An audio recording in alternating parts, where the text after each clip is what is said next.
झारखंड विधानसभा चुनाव की घोषणा हो चुकी है। नामांकन भी पहले चरण के लिए शुरू हो चुका है। तमाम राजनीतिक पार्टियों ने अपने प्रत्याशियों की भी घोषणा करनी शुरू कर दी है और कई पार्टियों ने अपना मैनिफेस्टो भी जारी कर दिया है।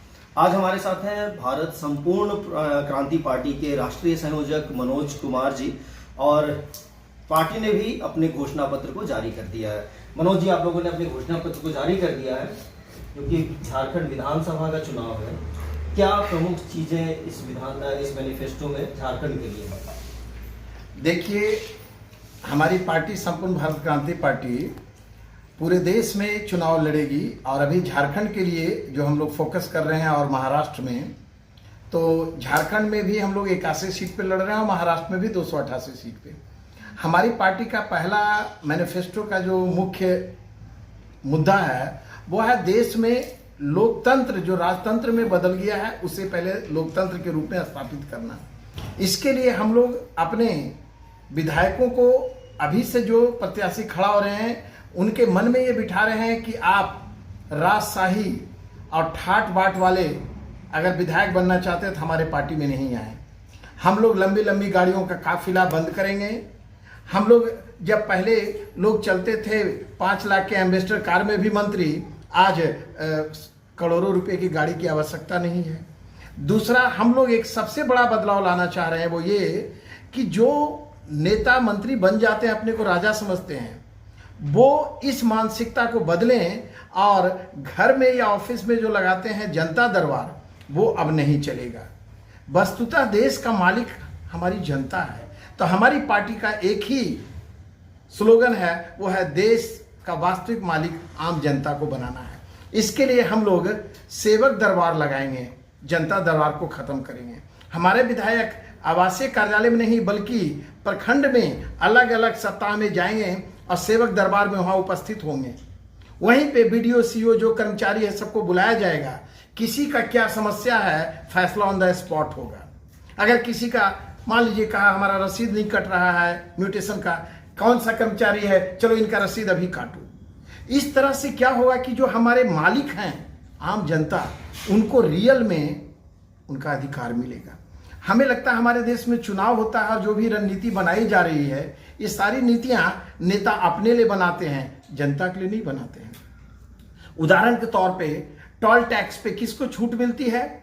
नेता मंत्री विधायक को छूट मिलना चाहिए आम आदमी को। हमारी पार्टी इसे भी डाली है कि टोल टैक्स में निजी गाड़ियों से कोई टोल टैक्स नहीं लिया जाएगा। वो जो सक्षम हैं और जो व्यावसायिक वाहन हैं उन्हीं से टोल टैक्स लिया जाएगा। जनता दरबार को खत्म करके सेवक दरबार की परिपाटी लाएंगे। लंबी लंबी गाड़ियों का जो काफिला चलता है इसको हम लोग कम करेंगे। और एक सबसे बड़ी बात है कि हमारे देश में देखिए जो प्राइवेट कंपनियां हैं वो मनमाने तरीके से लोगों को लूट रही है। सरकारें इसलिए बनती हैं कि उन पे अंकुश लगाना चाहिए, लेकिन यहां तो सरकारें उन्हीं के इशारे पे चलती हैं, नाचती हैं। उदाहरण के तौर पे आज बताइए कि लोग पहले 100 रुपया में इंटरनेट महीने भर का भरवाते थे, आज 3 महीने का 800 रुपया लग रहा है। मतलब आप अभी स्थिति ये पहुंच गया 250 से 300 रुपया महीना लग रहा है। बिना नेट के और मोबाइल के आम लोग अपंगु हो जा रहे हैं। तो इतना इंपॉर्टेंट चीज के लिए क्यों नहीं हम उन कंपनियों पे अंकुश लगाएं जो आज बताइए अगर आपका कुछ नहीं 5 रुपया भी डेली अगर आपसे एक्स्ट्रा ले रही है कंपनी, महीने का 150 रुपया, आज 100 करोड़ की लागत, 100 करोड़ लोग यहाँ मोबाइल यूजर हैं। तो 100 करोड़ लोग अगर डेली 5 रुपया भी दे रहे हैं तो मतलब 500 करोड़, महीने का 15,000 करोड़, साल का 1,80,000 करोड़ लूटा जा रहा है। तो इस तरह की चीजों को अंकुश लगाने के लिए हमारी सरकार प्राइवेट कंपनियों को मनमानी लूट की छूट नहीं देगी। लेकिन अगर हम झारखंड की बात करें, झारखंड के लिए विशेष क्या है? झारखंड के लिए विशेष जो है, सबसे पहला तो हम लोग झारखंड में युवाओं का जो देख रहे हैं कि युवा को, वो महिला हो या पुरुष हो, उन्हें दिग्भ्रमित कर रही है सभी सरकारें। और तो और उन्हें तो लोग बहुत तरह के लोभ लुभावन या तो पैसा से या कुछ सामान देकर वोट के समय में राजनीति कर रहे हैं और रबड़ी बांट रहे हैं। हम लोग रबड़ी बांटने की प्रथा को खत्म करेंगे। और उन्हें भिखारी नहीं आम जनता को मालिक बनाएंगे, ताकि वो समाज को वो देने लायक रहें, हाथ फैलाने वाले नहीं रहें। इसलिए जैसे अभी कोई मैया योजना चला रहे हैं, कोई गोगो योजना चला रहे हैं, हमारी सरकार अभी से मन बना ली है, अगर बनी तो हम लोग युवा सम्मान योजना चलाएंगे, जिसमें 20,000 से 1 लाख रुपए तक की सैलरी वाली नौकरी यहाँ के युवाओं को जो 18 वर्ष से 38 वर्ष के हैं उनके लिए व्यवस्था करेंगे। जो झारखंड में लोकल उत्पाद हैं उसके लिए हम लोग अंतर्राष्ट्रीय बाजार में उस उत्पाद को पहुंचाएंगे, ताकि हर जिले में इंडस्ट्री लगे, लोगों को रोजगार मिले। दूसरा चीज, जिस राज्य में MS धोनी, जयपाल सिंह मुंडा जैसे बड़े बड़े खिलाड़ी दिया खेल रत्न, उस राज्य में यहाँ स्पोर्ट्स एकेडमी की कमी है। प्रत्येक जिले में एक स्पोर्ट्स एकेडमी हो और यहाँ से खिलाड़ी, एक समझे खिलाड़ियों के लिए भी खान बनेगा। एक और बात कि पूरे देश का करीब 48% मिनरल्स हमारे राज्य में है। पूरे देश के लिए सबसे धनी राज्य है। हम कहें तो ये भारत का स्विट्जरलैंड बन सकता है, लेकिन यहाँ पे स्विट्जरलैंड नाम की चीज नहीं, बल्कि कहें तो आतंकवाद पनप रहे हैं।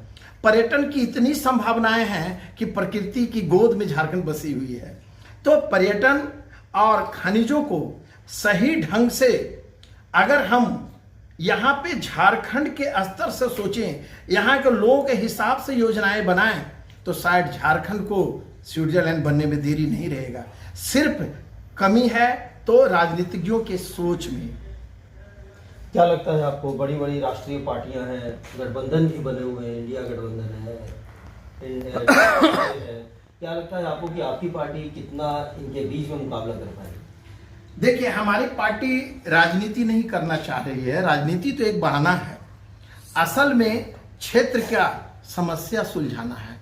तो हम लोग सही बोले तो एक NGO की तरह सामाजिक कार्य करने आए हैं, लेकिन राजनीति इसलिए जरूरी है कि जब तक कुर्सी के इस तरफ आप नहीं बैठेंगे तब तक आप सभी योजनाओं को सही ढंग से लागू नहीं कर सकते। बहुत बहुत धन्यवाद। तो ये थे प्रोफेसर मनोज कुमार, संयोजक संपूर्ण भारत क्रांति पार्टी के, और इनका कहना है कि झारखंड में ही नहीं बल्कि पूरे देश में जो आमूलचूल परिवर्तन की आवश्यकता है और जो एक राजशाही की आदत लग चुकी है उसे बदलना है, और इसके लिए ये प्रयासरत है।